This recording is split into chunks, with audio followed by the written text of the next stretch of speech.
Hi welcome back. आप लोगों ने कल देखा होगा प्रधानमंत्री का मैसेज, जिसमें उसने कहा कि वो स्ट्रिक्ट एक्शन लेंगे और नया बिल इम्पोज करेंगे, नया बिल पार्लियामेंट में इंट्रोड्यूस करेंगे।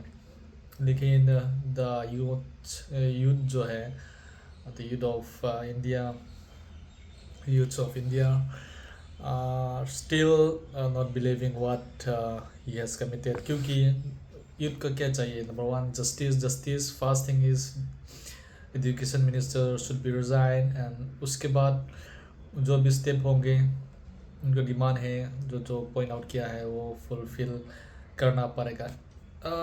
मेरा कहना ये है कि सरकार से आप जिस तरह से जो अनपढ़ गंवार वोटर को बहला फुसा के, I am not talking about BJP और कांग्रेस और एनी अदर पॉलिटिकल पार्टी, जो अनपढ़ गंवार वोटर लोगों को बहला फुसला के जो वोट लेते हो, ये चीज़ें सेम काइंड ऑफ थिंग्स जो पढ़े लिखे स्टूडेंट्स है, यूथ्स है, जो जॉब करते हैं या फिर जो बिजनेस करते हैं, उनके साथ नहीं होगा, क्योंकि they are very much aware कि पॉलिटिकल लीडर लोग किस तरह से बिहेव करते हैं, किस तरह से वो लोग स्ट्रेटजी यूज़ करते हैं।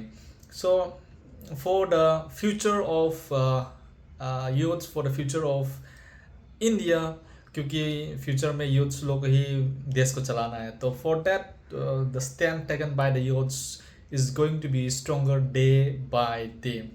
हर जगह से student are united, the youths are united. So South East Asia में अगर देखें, in the South East Asia सबसे ज़्यादा क्वालिफाइड यूथ्स जो है वो इंडिया पे है, इंडिया पे है। And this time in the history of India, this is the revolution for the future of youth, for the future of the country, by the youths, by the students. So it's going to be a very what to say, ये एक historical movement भी होगा। And इससे शायद देश में जो जो चेंजेस लाना ज़रूरी है, वो शायद चेंजेस आएंगे।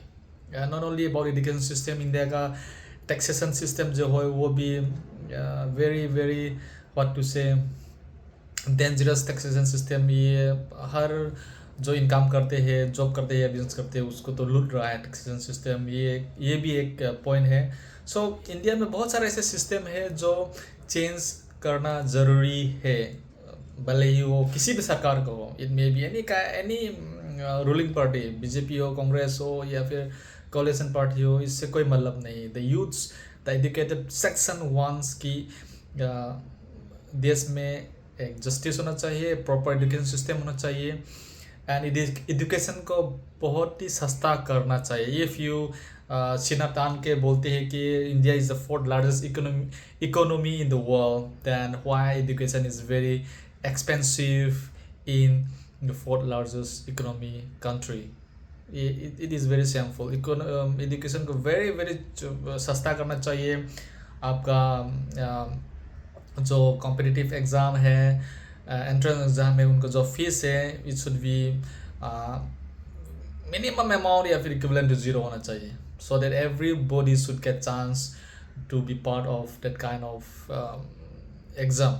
Okay, and at the same time जो यूथ्स जंतर मंतर पे है, head of to all the youths, and not only in Jantar Mantar, all over India. जिस तरह से आइजोल में प्रोटेस्ट हो रहा है, साइलेंट प्रोटेस्ट हो रहा है, पीस प्रोटेस्ट हो रहा है, उसी तरह से मुंबई में पीस प्रोटेस्ट हुआ है। बहुत सारे जगह पे all over the country peace protest हो रहा है by the youths, by the educated section of India. Sonam Wangchuk ji का जो प्रोटेस्ट है 28 डेज का हंगर स्ट्राइक में जो था, हेड ऑफ टू हिम, मैंने बोला था पहले वीडियो पे कि शायद ही may be the last educated and renowned person to do such kind of thing in this कलयुग। शायद नेक्स्ट में कोई ऐसा व्यक्ति आगे ना आए जो देश के लिए इतना तक सेक्रीफाइस करे। 26 days hunger strike is not a job.